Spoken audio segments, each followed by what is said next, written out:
নমস্কার বন্ধুরা, আবারও একটা নতুন স্বাদের রেসিপিতে সবাইকে স্বাগত।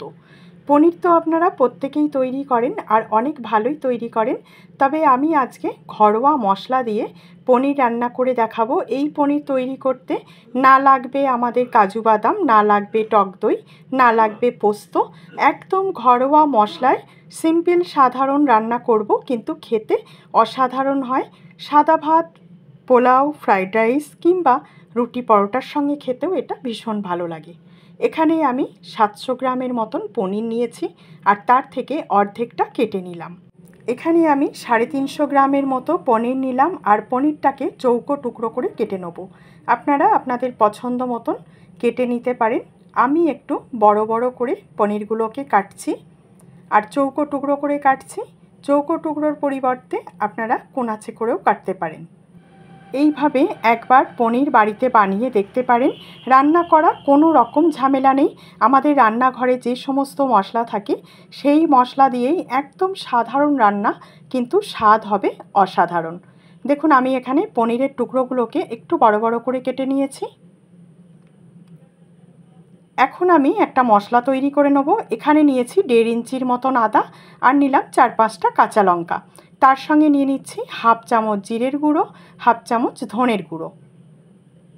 আর এখানে নিয়েছি কিছুটা চীনাবাদাম, ওই 15-16টার মতন চীনাবাদাম নিয়েছি আর বাদামগুলোকে আগে থেকে ভিজিয়ে রেখেছিলাম। এটা 5-10 মিনিট ভেজালেই হয়ে যাবে। বাদামগুলো জল থেকে তুলে দিয়ে দিচ্ছি। এখানে আর আমি কোনো মশলাই দেবো না, এগুলোকে একটু মিহি করে বেটে নেব। অল্প একটু জল দিয়ে নিলাম আর এদিকে একটা কড়া চাপিয়ে দিয়েছি। আজকের রান্নাটা আমি সর্ষের তেলেই করব। দিয়ে দিলাম সর্ষের তেল। তেলটাকে গরম হওয়ার জন্য অপেক্ষা করতে হবে।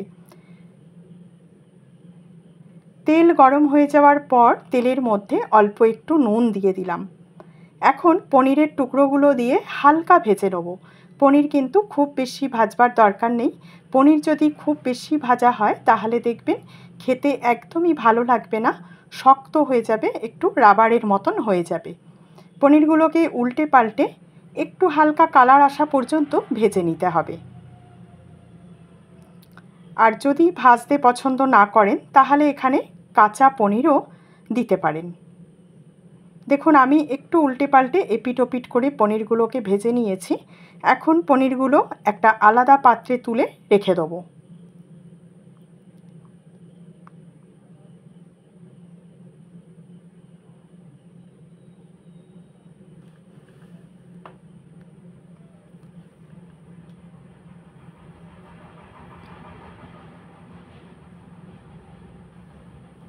সেই একই তেলের মধ্যে দিয়ে দিচ্ছি আলু। আর আলুগুলোকে আমি ছোট ডুমো করে কেটে নিয়েছি। আলুগুলো কেটে একটু গরম জলে ভাপিয়ে নিয়েছিলাম। আলুতেও অল্প একটু নুন দিয়ে ভালো করে ভেজে নিলাম। আলুগুলো ভাজা হয়ে গেলে আলুগুলোকেও তুলে রেখে দেবো। আরও একটু তেল দিয়ে নিয়েছি আর এখানে নিয়েছি জিরে, লবঙ্গ, দারচিনি, ছোটো এলাচ আর শুকনো লঙ্কা। গোটা গরম মশলা আর জিরে দিয়ে একটু ভালো করে ভেজে নিতে হবে। ফোড়ন থেকে যখন দেখবেন মিষ্টি গন্ধ বেরোচ্ছে তখনই দিয়ে দিতে হবে পেঁয়াজ কুচি। এখানে আমি একটা মিডিয়াম সাইজের পেঁয়াজ মিহি করে কুচিয়ে নিয়েছিলাম। আর পেঁয়াজটা দিয়ে খুব বেশি ভাজবার দরকার নেই, এইভাবে একটু বাদামি কালার হলেই তারপরে দিয়ে দিতে হবে পেস্ট করা মশলাটা।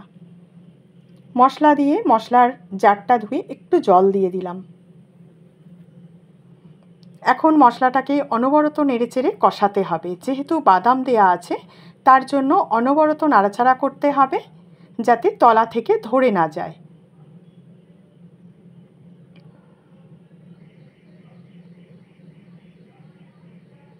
দেখুন, মশলাটা কষিয়ে নিয়েছি।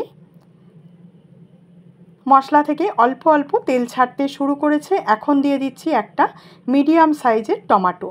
টমেটোটাকেও আমি মিক্সিতে দিয়ে পেস্ট করে নিয়েছি।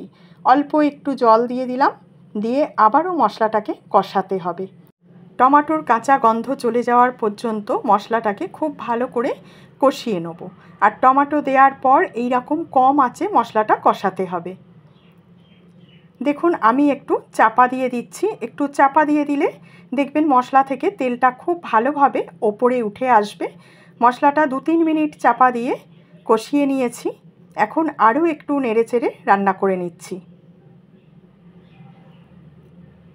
মশলা কষানো হয়ে গেছে, এখন দিয়ে দিলাম স্বাদ মতো নুন, আর দিয়ে দিলাম হাফ চামচ হলুদ গুঁড়ো, আর তার সঙ্গে দিয়ে দিচ্ছি হাফ চামচ কাশ্মীরি লঙ্কার গুঁড়ো, সুন্দর একটা রঙের জন্যে। মশলাগুলোকে দিয়ে ভালো করে কষিয়ে নিতে হবে। মশলা কষানো আমাদের একদমই হয়ে গেছে, খুব ভালোভাবে তেলটা বেরিয়ে এসছে। এখন দিয়ে দেবো ভেজে রাখা আলুগুলো। আলুগুলো দিয়ে মশলার সঙ্গে খুব ভালো করে মিশিয়ে নিতে হবে।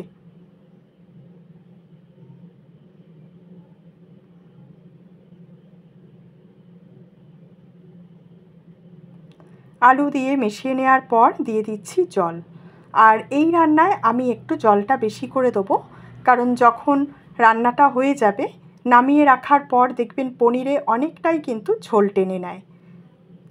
জল দিয়ে দিলাম, জলটা দিয়ে খুব ভালো করে মিশিয়ে নিয়েছি, আর দিয়ে দিলাম দুটো গোটা কাঁচা লঙ্কা। এটা কিন্তু ঝালের জন্য দিইনি, ফ্লেভারের জন্য দিয়েছি। ঢাকা দিয়ে আমি 7 মিনিটের মতন একদম কম আঁচে রান্না করে নিয়েছিলাম।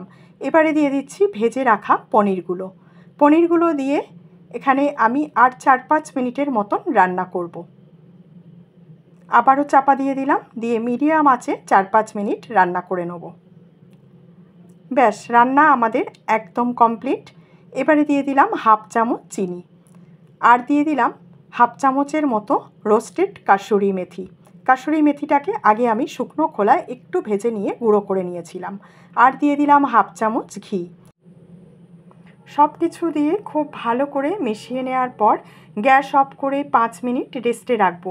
তাহলে কি হবে, তরকারির স্বাদ এবং রং দুটোই দেখবেন খুব সুন্দর আসবে।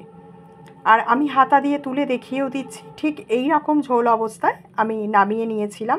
তবে নামানোর পর ঝোলটা আরও একটু বসে যাবে, আর দেখুন তরকারির রঙটাও কিন্তু খুব সুন্দর আসে। আজকের এই একদম সাধারণ মশলা দিয়ে পনিরের তরকারি আপনাদের কেমন লেগেছে অবশ্যই কমেন্ট করে জানাবেন। আর রেসিপি ভালো লাগলে চ্যানেলটাকে সাবস্ক্রাইব করে আমার পাশে থাকার অনুরোধ রইল। ভালো থাকবেন, সুস্থ থাকবেন। আবার আপনাদের সঙ্গে দেখা হচ্ছে আরও একটা নতুন রেসিপি নিয়ে।